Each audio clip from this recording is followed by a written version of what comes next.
प्रिय, एक बार फिर मैं राजीव लैम्बर्ट आपके सम्मुख हाजिर हुआ हूँ लूका रचित सुसमाचार के अध्ययन को लेकर। और लूका रचित सुसमाचार के अध्ययन की श्रृंखला में ये हमारा 9वां पाठ है, जिसका शीर्षक है यीशु की यात्रा यरूशलेम की ओर, और ये इसका चौथा भाग है।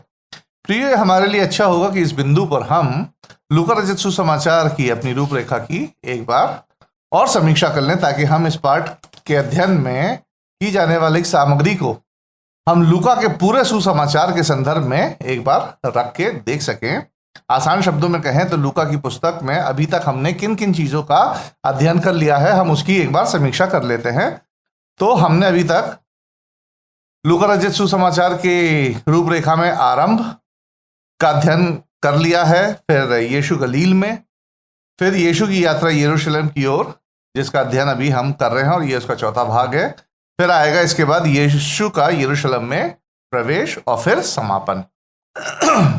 तो प्रियो, इन 5 विषयों में हमने लूका की पूरी पुस्तक को बांटा है, और इस पाठ में हम यीशु की यात्रा यरूशलेम की ओर और अंतिम और चौथे भाग का अध्ययन करेंगे, जो 17 अध्याय की 11वीं आयत से शुरू होकर 18वें अध्याय की 30वीं आयत पर समाप्त होता है। पिछले पाठ में हमने देखा था कि यीशु अपने शिष्यों को शिष्यता यानी डिसाइपलशिप का जीवन जीने के अनुरूप विभिन्न विषयों के बारे में निर्देश देते हैं। लूका इन घटित होने वाली घटनाओं की व्याख्या को अब इन अध्यायों में समाप्त करता है, क्योंकि धीरे धीरे यीशु अब यरूशलेम शहर के बहुत नजदीक आ चुका था। जैसा कि हम जानते हैं कि लूका ने अपने सुसमाचार में इतिहास और भूगोल का बहुत ध्यान रखा है, ताकि यीशु के जीवन के यथार्थ यानी यीशु के जीवन की एक्यूरेसी को अपने श्रोता के आगे रख सके। और प्रियो, उसका श्रोता कौन है? थियोफिलस। आइए हम पढ़ लेते हैं लूका रचित सुसमाचार, उसका 17वां अध्याय, उसकी 11वीं आयत, जहां इस प्रकार लिखा है। ऐसा हुआ कि वह यरूशलेम जाते हुए सामरिया और गलील के बीच से होकर जा रहा था। यहां भौगोलिक रूप से लूका स्पष्ट करता है कि यरूशलेम की ओर जाते समय सामरिया और गलील के बाहरी क्षेत्र में यीशु द्वारा एक और चमत्कार किया जाता है। हम अपना पढ़ना जारी रखते हैं और 17वां अध्याय की 12वीं और 13वीं आयत को पढ़ते हैं। किसी गांव में प्रवेश करते समय उसे 10 कोढ़ी मिले। उन्होंने दूर खड़े होकर ऊंचे शब्द से कहा, हे यीशु, हे स्वामी, हम पर दया कर। प्रियो, आइए पहले हम कुष्ठ रोग यानी कोढ़ के रोग के विषय में कुछ जानकारी हासिल कर लेते हैं कि कोढ़ का रोग होता क्या है। कुष्ठ रोग यानी कोढ़ एक प्राचीन बीमारी है, जिसका उल्लेख पुराने और नए नियम दोनों में किया गया है। अंग्रेजी भाषा में कुष्ठ रोग को लेप्रेसी या हैंसन डिजीज, हैंसन रोग कहा जाता है, जो यूनानी शब्द लेप्रा और लेपिस से लिया गया है। इस रोग का आविष्कार नॉर्वे के एक विशेषज्ञ गेरहार्ड ए हैंसन ने 1873 में किया था। यह बीमारी एक बैक्टीरिया के कारण होती है, जो सीधा तांत्रिक यंत्र यानी नर्वस सिस्टम पर हमला करती है। यह बीमारी त्वचा और हड्डियों पर अपना ज्यादा असर डालती है। इस बीमारी में तांत्रिक क्षति यानी नर्व डैमेज के कारण मनुष्य की संवेदना यानी महसूस करने की भावना एक प्रकार से खत्म हो जाती है। उदाहरण के तौर पर, यदि असावधानी के कारण व्यक्ति के हाथ में कोई एक कट लग जाता है या उबलता पानी उसकी त्वचा पर गिर जाता है, तो उसे दर्द का एहसास नहीं होता। ये कुष्ठ रोग में होता है। तपेदिक यानी ट्यूबरक्लोसिस की तरह कुष्ठ रोग भी संक्रामक है। यानी कुष्ठ रोग एक छूत की बीमारी है, जो एक मनुष्य से दूसरे मनुष्य में फैलती है, जो संपर्क के आने से फैलती है। प्रियो, भले ही पहली शताब्दी में कुष्ठ रोग के बारे में इतनी जानकारी नहीं थी, फिर भी कुष्ठ रोगियों को यानी कोढ़ियों को सामान्य आबादी से अलग कर दिया जाता था और धार्मिक दृष्टिकोण से उन्हें मृत यानी मरा हुआ घोषित कर दिया जाता था। कोढ़ियों के साथ संपर्क में आना पारंपरिक रूप से अशुद्ध माना जाता था, ठीक वैसे ही जैसे मरे हुए व्यक्ति या मरे जानवर के संपर्क में आने से हुआ करता था। और संपर्क में आए हुए व्यक्ति को सामान्य सामाजिक संपर्कता यानी सोशल इंटरैक्शन और धार्मिक आराधनाओं में लौटने से पहले एक शुद्धिकरण प्रक्रिया से गुजरना पड़ता था। कोढ़ियों को कस्बे और गांव के बाहर अस्थायी आश्रम यानी टेम्पररी होम्स में रहना पड़ता था। इन सारी चीजों को मद्देनजर रखते हुए हम इस बात को समझ सकते हैं कि क्यों इन कोड़ियों ने गांव से गुजरते समय यीशु को चिल्लाकर पुकारा था। प्रियो, यहां ध्यान देने वाली एक बात है कि इन कोड़ियों का अनुरोध, रिक्वेस्ट, पैसे, घर या किसी सांसारिक वस्तुओं के लिए नहीं था, बल्कि दया के लिए था, क्योंकि यह समाज से बहिष्कृत लोग थे जिनको सचमुच दया की जरूरत थी। उन लोगों के विपरीत जिन्होंने यीशु को और उसके चमत्कारों को नजदीकी से देखा था, उसकी शक्तिशाली शिक्षाओं को सुना था, फिर भी उस पर विश्वास नहीं किया था, जैसे फरीसी सदूकी। परंतु इन दुखी और हताश कोड़ियों ने यह जानकर कि यीशु ने दूसरों के लिए क्या क्या किया है, शायद यीशु और उसके चमत्कारों की खबर किसी जरिए से इनके कानों में पड़ी होगी, और तब इन्होंने यीशु से दया की गुहार लगाई, यानी एक तरीके से उन्होंने यीशु से चंगाई की प्रार्थना की। हम आगे पढ़ लेते हैं 14वीं आयत, जहां इस प्रकार लिखा है, उसने उन्हें देखकर कहा, जाओ और अपने आप को याजक को दिखाओ, और जाते की जाते वे शुद्ध हो गए। याजक यानी पुजारी के पास जाकर अपने आप को दिखाना और उन्हें इस बात से संतुष्ट करना कि व्यक्ति वास्तव में कोढ़ के रोग से पूरी तरह से चंगा हो गया है, यह उस व्यक्ति के लिए एक उचित प्रक्रिया थी जो कोढ़ की बीमारी का अनुभव कर चुका था और चंगा हो जाता था। इसके संदर्भ में हम एक आयत और पढ़ लेते हैं जो लूका के सुसमाचार में ही पाई गई है। लूका रचित सुसमाचार उसका 5वां अध्याय और उसकी 14वीं आयत, जहां इस प्रकार लिखा है, तब उसने उसे चिताया, किसी से ना कहना, परंतु जाके अपने आप को याजक को दिखाओ और अपने शुद्ध होने के विषय में जो कुछ मूसा ने चढ़ावा ठहराया है उसे चढ़ा, कि उन पर गवाही हो। प्रियो, यहां यीशु ने देखा जाए तो उस प्रक्रिया का वर्णन किया था जिससे उन्हें यानी कोड़ियों को गुजरना था। एक याजक द्वारा प्रशिक्षण और उसकी याजक की सहमति कि व्यक्ति पूरी तरह से चंगा हो चुका है, ताकि यह पुष्टि हो सके कि उनका यानी कोड़ियों का उपचार एक वैध था, लेजिमेट था। और एक बार पुष्टि होने के बाद चंगा हुआ हुआ व्यक्ति सामान्य समाज में फिर से प्रवेश कर सकता था। साथ ही आराधनालय और मंदिर के सार्वजनिक आराधना में भाग भी ले सकता था। प्रियो, यहां ध्यान देने वाली महत्वपूर्ण बात यह है कि वे सारे कोढ़ी तभी चंगे हुए थे जब उन्होंने याजक को दिखाने के लिए अपने कदमों को बढ़ाया था। वहां खड़े खड़े चंगे नहीं हो गए थे, लेकिन उन्होंने जैसे अपने कदमों को बढ़ाया याजक को दिखाने के लिए, तब वो कोढ़ी चंगे हुए थे, इससे पहले नहीं हुए थे, या खड़े खड़े चंगे नहीं हुए थे। प्रियो, कोढ़ी विश्वास से चिल्लाते हैं और यीशु उनके विश्वास की परीक्षा लेकर उन्हें उत्तर देता है। यीशु चाहता तो बिना उनकी परीक्षा लिए उन्हें खड़ा खड़ा भी चंगा कर सकता था। प्रियो, यीशु हर व्यक्ति के विश्वास को जानता है कि क्या व्यक्ति उस पर सचमुच विश्वास करता भी है या नहीं। खैर, कोढ़ियों के इस विश्वास की परीक्षा ने 2 उद्देश्यों की पूर्ति की। पहला, कोढ़ियों के मन में इस बात की पुष्टि होती है कि यीशु पर विश्वास करके उनके मन की मुराद पूरी हुई है। साथ ही उन्हें एक शानदार चमत्कार से पुरस्कृत किया गया है। दूसरी बात, कोढ़ियों की इस परीक्षा ने यह भी प्रदर्शित किया कि एक सच्चा और जीवित विश्वास, चंगाई का हो या सेवकाई का हो,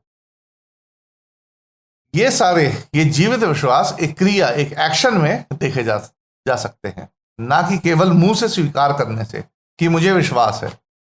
जब तक आप अपने विश्वास को क्रिया में नहीं लेके आओगे, तब तक आप चमत्कारों को देख नहीं सकते। ना कि केवल मुंह से स्वीकार करने से कि मुझे विश्वास है। एक सच्चा विश्वास विश्वासी व्यक्ति के कार्यों से व्यक्त होता है। इसी विषय पर याकूब ने भी अपनी पत्रिका में कुछ लिखा है, जो पाया जाता है याकूब की पत्री उसका 2 अध्याय और उसकी 18वीं आयत में, जहां इस प्रकार लिखा है, प्रियो, वरन कोई कह सकता है तुझे विश्वास है और मैं कर्म करता हूं, तू अपना विश्वास मुझे कर्म बिना तो दिखा और मैं अपना विश्वास अपने कर्मों के द्वारा तुझे दिखाऊंगा। आइए हम वापस लूका के अध्ययन पर लौटते हैं और पढ़ते हैं लूका रचित सुसमाचार उसका 17वां अध्याय की 15 से 19वीं आयत जहां इस प्रकार लिखा है, तब उनमें से एक ये देखकर कि मैं चंगा हो गया हूं ऊंचे शब्द से परमेश्वर की बड़ाई करता हुआ लौटा और यीशु के पांव पर मुंह के बल गिर कर उसका धन्यवाद करने लगा, और वह सामरी था। इस पर यीशु ने कहा, क्या दसों शुद्ध ना हुए?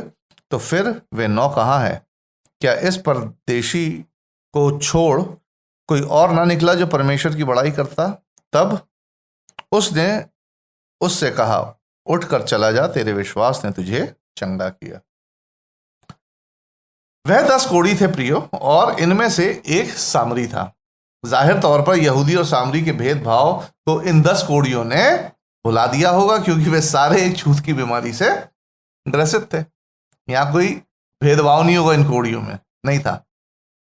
उन 10 कोढ़ियों में से केवल जो सामरी था याजक के पास जाने से पहले यीशु को धन्यवाद देने वापस आता है। सामरी की ये क्रिया न केवल उसकी कृतज्ञता यानी ग्रैटिट्यूड को दर्शाती है, बल्कि यीशु के प्रति उसकी श्रद्धा और भक्ति को भी दर्शाती है प्रियो, कि ये गरीब पीड़ित आत्मा अपने चंगा करने वाले को धन्यवाद और सम्मान देने के लिए दोबारा वापस लौटता है। इस पर यीशु कहते हैं, क्या 10 शुद्ध ना हुए थे? तो फिर 9 कहाँ हैं?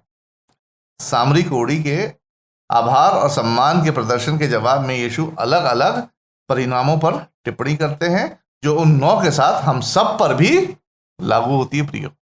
पहली, 9 कोढ़ियों ने चंगाई मांगी जो उन्हें मिली, और वे सामाजिक स्वीकृति और एक सामान्य जीवन, एक नॉर्मल लाइफ के मार्ग पर वापस लौट गए।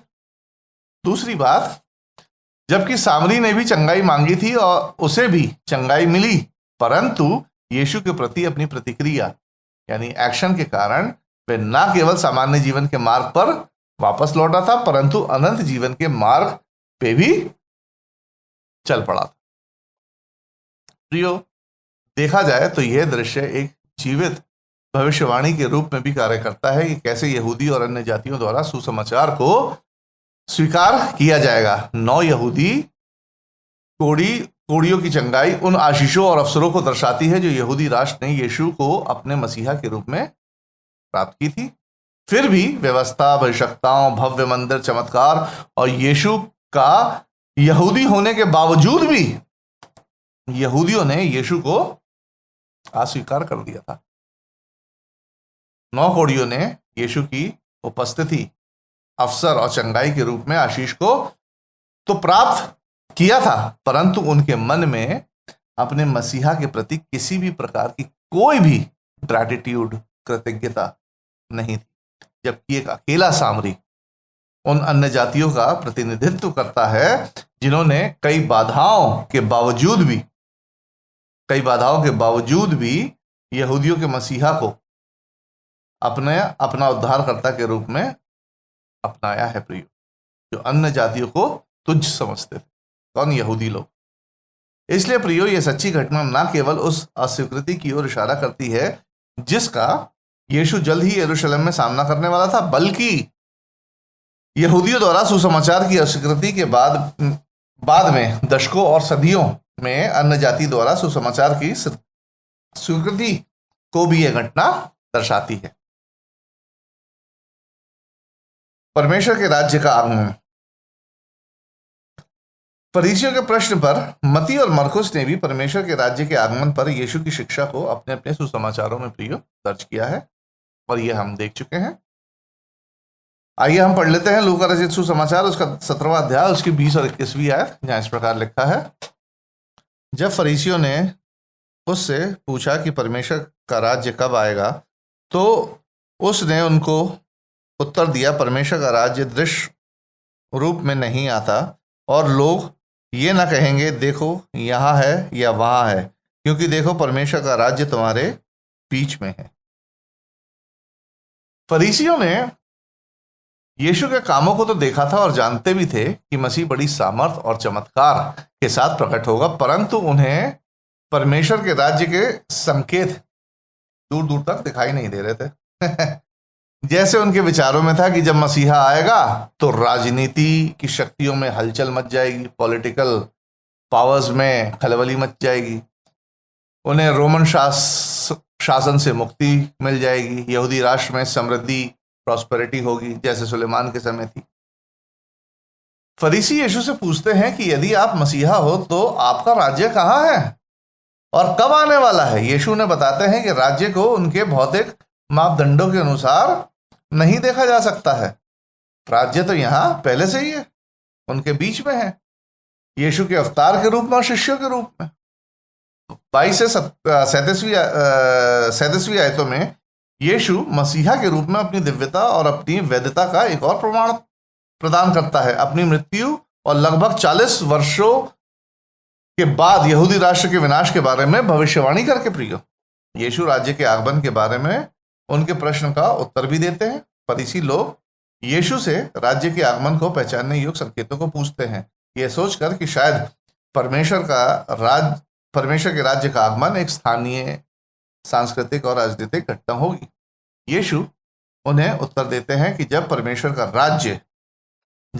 का राज्य पूर्णता से आएगा, ये कब की बात हो रही है, पहले आगमन की नहीं, दूसरे आगमन की, कि जब परमेश्वर का राज्य पूर्णता से आएगा तो हर एक आंख उसे देखेगी। यीशु इस बात की तुलना आकाश की बिजली से करते हैं, जो एक प्राकृतिक घटना होती है कि जब आकाश में प्रिय बिजली चमकती है, जैसा हम जानते हैं, तो वह छिप नहीं सकती है, वो बिजली हर किसी को दिखाई देती है, उसे चमकता हुआ हर कोई देख पाता है। इसी तरह यीशु के दूसरे आगमन पर भी कोई भी ऐसा नहीं होगा जो उसे देख ना पाएगा, हर कोई उसे देख पाएगा। हम 17वें अध्याय की 25वीं आयतों को भी पढ़ लेते हैं। परंतु पहले अवश्य है कि वह बहुत दुख उठाए और इस युग के लोग उसे तुच्छ ठहराएं। 25वीं आयत में यीशु न केवल अपनी स्वयं की मृत्यु के बारे में भविष्यवाणी करते हैं, बल्कि इसके कारण भी बताते हैं कि ये यहूदी अपने समय मतलब मैं कब की बात कर रहा हूं, पहली शताब्दी में परमेश्वर के राज्य के आरंभिक आगमन यानी initial coming of the kingdom से चूक गए हैं, क्योंकि उन्हें राज्य का राजा को अस्वीकार कर दिया, क्योंकि उन्होंने राज्य के राजा यीशु को अस्वीकार कर दिया है। जब हम 26 से 37वीं आयतों को देखते हैं तो हम यहां पाते हैं कि यीशु विश्वासियों और गैर विश्वासियों के बीच में अंतर करते हैं कि इनके न्याय के समय क्या होगा।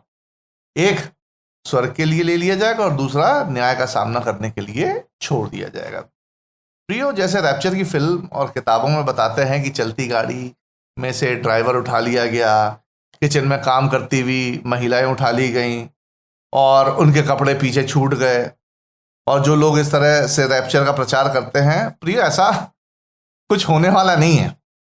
यह आयत केवल एक चेतावनी है कि परमेश्वर के राज्य के साथ एक न्याय भी आएगा जो उन लोगों को अलग करेगा जो स्वर्ग के राज्य में होंगे या फिर नहीं होंगे। प्रेरित अभी तक इस विषय के बारे में स्पष्ट नहीं थे और यीशु से पूछते हैं कि यह सब कहां होगा, और यीशु उन्हें उत्तर देते हैं जो 37वीं आयत में पाया गया है। आइए हम इसे पढ़ लेते हैं। यह सुन उन्होंने उससे पूछा, हे प्रभु, यह कहाँ होगा? उसने उनसे कहा, जहां लोथ है वहां गिद्ध इकट्ठे होंगे।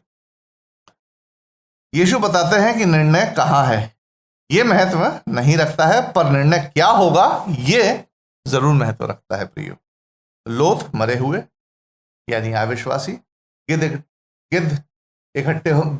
के इकट्ठे होने का स्थान यानी नरक को दर्शाता है।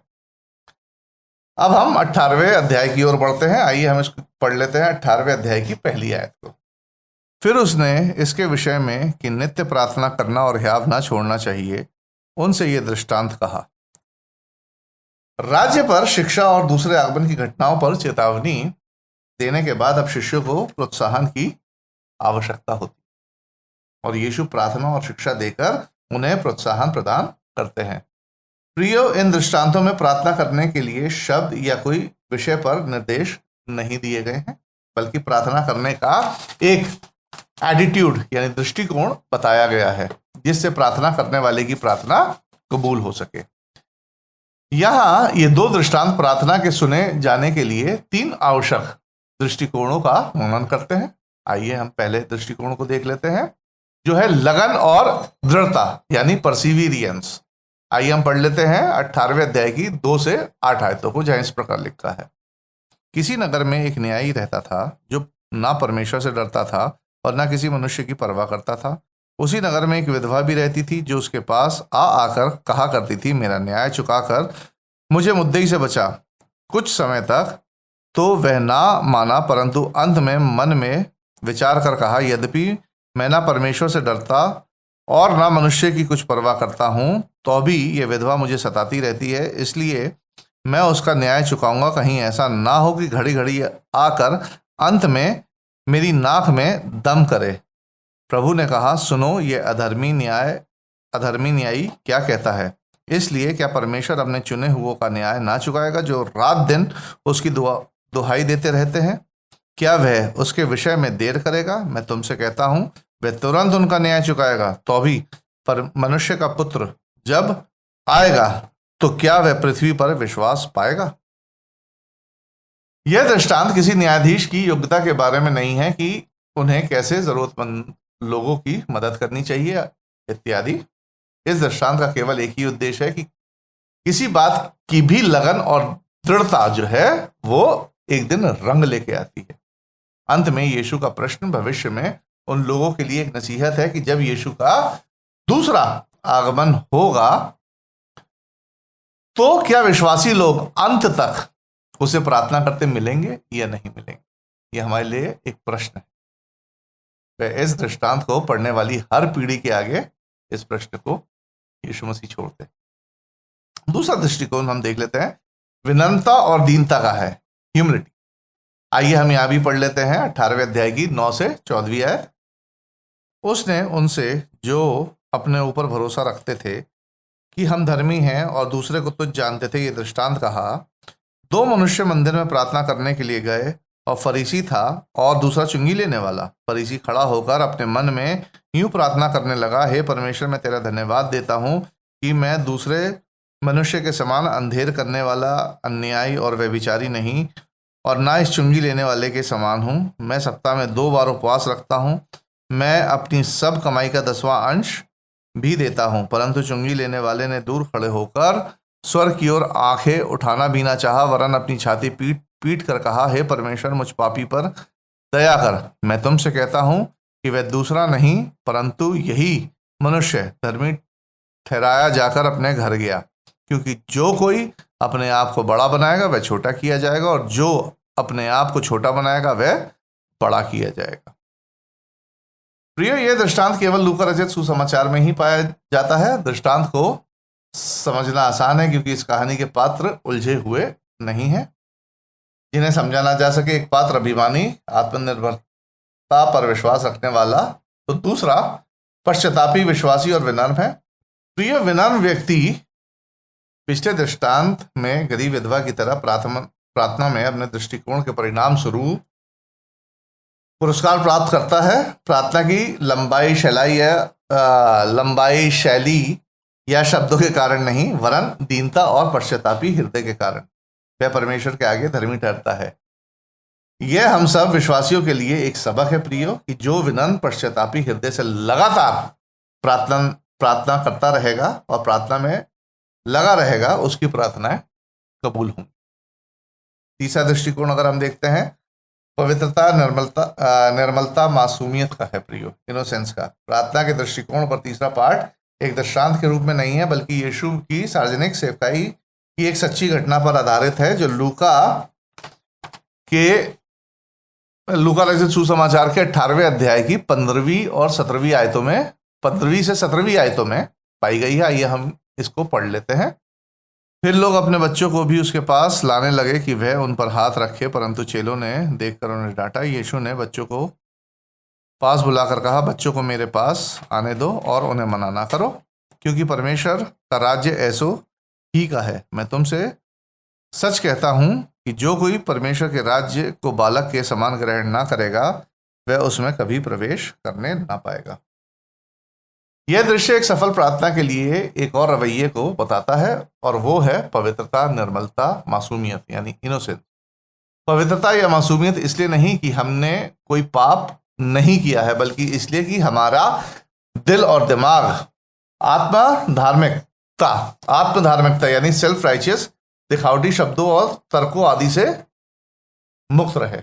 इस तरह के रवैये से की गई प्रार्थनाओं को सुना जाता है। यीशु कहते हैं कि बच्चों के समान लोगों से और उनकी प्रार्थनाओं से ही स्वर्ग का राज्य आबाद रहता है।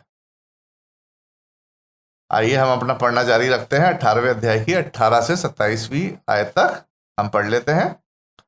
किसी सरदार ने उससे पूछा, हे उत्तम गुरु, अनंत जीवन का अधिकारी होने के लिए मैं क्या करूं? यीशु ने उससे कहा, तू मुझे उत्तम क्यों कहता है? कोई उत्तम नहीं, केवल एक, अर्थात परमेश्वर।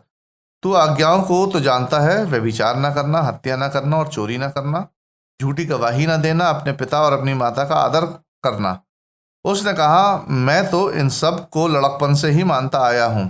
यह सुन यीशु ने उससे कहा, तुझ में अब भी एक बात की घटी है। अपना सब कुछ बेचकर कंगालों को बांट दे और तुझे स्वर्ग में धन मिलेगा, और आकर मेरे पीछे हो ले।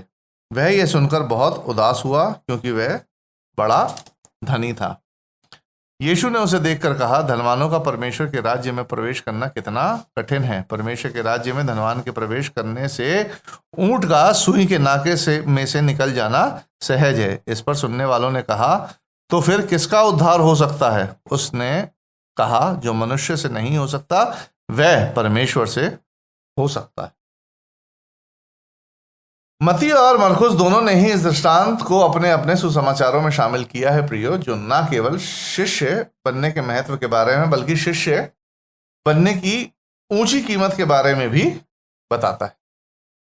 प्रियो, यह ध्यान दें कि यीशु अपना शिष्य बनाने के लिए कोई अतिरिक्त आवश्यकता को नहीं जोड़ता है, जैसे यीशु के पीछे आने के लिए हमें अपना सब कुछ त्याग देना है। नहीं, ऐसा नहीं है। ऐसा हम इसलिए जानते हैं कि अन्य उदाहरणों में जहां लोगों ने यीशु को अपना व्यक्तिगत उद्धारकर्ता के रूप में ग्रहण किया था, वहां अपना सब कुछ त्यागने की किसी भी आवश्यकता का उल्लेख नहीं किया गया है। जैसे उदाहरण के तौर पर पैंतीकुस रविवार को लगभग 3000 लोगों ने बपतिस्मा लिया था प्रियो, जिसका विवरण प्रेरितों के काम उसके दूसरे अध्याय की 38वीं आयत में पाया गया है। वहां अपना सब कुछ त्यागने की आवश्यकता का कोई वर्णन नहीं दिया गया है, जबकि इस विशेष धनवान व्यक्ति के सामने अपना धन दान करने की जरूरत थी, क्योंकि उसका धन उसकी इच्छा के रास्ते आ रहा था। मती बताता है कि इस व्यक्ति की इच्छा परमेश्वर के आगे सिद्ध होने की थी और अनंत जीवन पाने की थी, और इस इच्छा के आड़े इसका धन आ रहा था। ये मती रचित सुसमाचार उसके 19वें अध्याय की 21वीं आयतों में इस प्रकार लिखा है, यीशु ने उससे कहा, यदि तू सिद्ध होना चाहता है तो जा अपना माल बेचकर कंगालों को दे दे।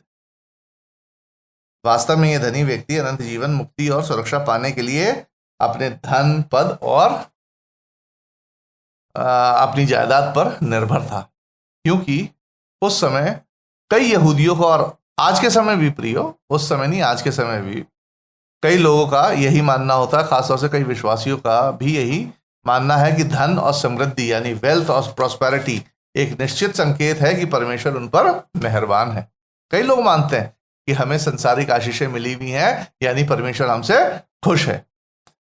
प्रियो, इन सब के बावजूद धनवान व्यक्ति अपनी आत्मा की गृहणता, परिपूर्णता और सुरक्षित महसूस नहीं कर पा रहा था। यही आप देखिए, तो इसके पास, धनवान व्यक्ति के पास धन भी था, पद भी थी, प्रतिष्ठा भी थी, पावर भी थी, उसके बाद भी ये परिपूर्णता और सुरक्षा को अपने अंदर महसूस नहीं कर पा रहा था। इसलिए वह यीशु के पास आता है, यह सुनिश्चित करने के लिए कि अनंत जीवन पाने के लिए उसे और किन अतिरिक्त चीजें जोड़ने की आवश्यकता है।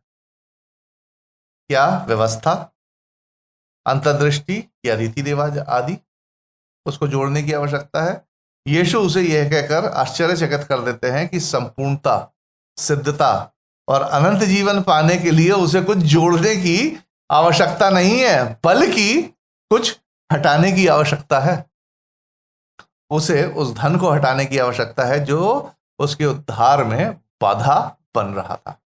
आगे की कहानी और धनवान व्यक्ति का इनकार इस बात को दर्शाता है कि यह व्यक्ति अपने संसारिक धन में किस कदर फंसा हुआ था। तथ्य ये है कि व्यक्ति धन का मालिक नहीं था, परंतु धन उस व्यक्ति का मालिक था। यीशु इस घटना का उपयोग अपने शिष्यों को चेतावनी देने के लिए करते हैं कि वे आत्मिकता को छोड़कर सांसारिक धन की खोज में ना भागें। ये आज हम सबके लिए सबक है प्रियो, कि अपनी आत्मिकता को छोड़कर सांसारिक धन के पीछे हमें नहीं भागना है। और कहते हैं कि धनवानों का परमेश्वर के राज्य में प्रवेश करना कितना कठिन है, क्योंकि धनवान का अधिकांश समय और ध्यान उसके धन में ही लगा रहता है, आत्मिकता में नहीं लगा रहता। किस तरीके से अपने धन को प्रोटेक्ट करे, किस तरीके से अपने धन को छुपाए, खर्च करे। अक्सर धन धनवान को समझौता करने के लिए लुभाता है और वह भूल जाता है कि क्या सही है और क्या गलत है। धनवान व्यक्ति बहुत जल्दी संसार से समझौता कर लेते हैं। धन व्यक्ति को संसारिक चकाचौंध तथा ऐसे लोगों की ओर खींचता है जो संसार और धन से प्रेम करते हैं और धन की तलाश में लगे रहते हैं। प्रियो, यहां मुझे कहने की जरूरत नहीं है कि इनमें से कोई भी बात आत्मिक जीवन को बढ़ावा देती, क्योंकि धन की चकाचौंध में एक व्यक्ति आत्मिक चीजों से दूर होता चला जाता है और संसारिकता में लुप्त होता चला जाता है।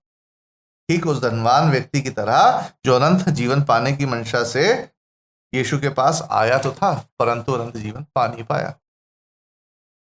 प्रियो, ठीक इसी धनवान व्यक्ति की तरह जब भी परमेश्वर या धन के चुनाव की बात आती है तो अधिकांश लोग धन का ही चुनाव करते हैं और अपने अनंत जीवन को खो बैठते हैं। आइए हम 28 से 30 आयतों को और पढ़ लेते हैं, जहां इस प्रकार लिखा है। पतरस ने कहा, देख हम तो घर बार छोड़कर तेरे पीछे हो लिए हैं।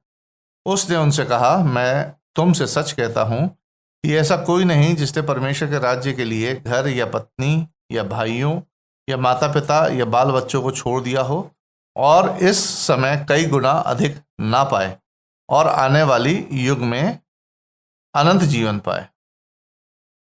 पतरस के प्रश्न पर यीशु अपने शिष्यों को आश्वस्त करते हैं कि उन्होंने यीशु का अनुसरण करने के लिए जो कुछ भी त्यागा है वह उन्हें बहुतायत की मात्रा में इस जीवन में लौटाया जाएगा। साथ ही मृत्यु के उपरांत उस युग में उन्हें अनंत जीवन भी प्राप्त होगा। यीशु ने इस जीवन में बहुतायत का वर्णन नहीं किया है, लेकिन सभी जो यीशु को अपना लेते हैं उन्हें कलीसिया के रूप में एक बहुत बड़ा समाज, बहुत बड़ा परिवार मिल जाता है। धनवान के पास आनंद लेने के लिए बस यही जीवन और संसार सीमित है, परंतु जो यीशु को अपना लेते हैं उन सभी को संसार में मसीह संगति, शांति और आने वाले युग, यानी मैं कब की बात कर रहा हूं, मृत्यु के उपरांत में अनंत जीवन की आशा मिलती है, जो संसारिक धन कभी नहीं खरीद पाया है और ना कभी खरीद पाएगा। तो प्रियो, हमारा 9वां पाठ यहीं समाप्त होता है। अगला पाठ हमारा 10वां पाठ होगा, इसलिए कृपा करके आप लोग लूका रचित सुसमाचार उसके 18वें अध्याय से 30वीं आयत से लेकर 19वीं अध्याय की 48वीं आयत को अच्छी तरह पढ़ ले, ताकि समझने में हमें ज्यादा कठिनाई ना हो। अगले पाठ के साथ आपके साथ फिर मुलाकात होगी। तब तक के लिए आप सभी लोग को मुझ राजीव लैम्बर्ट की तरफ से जय मसीह।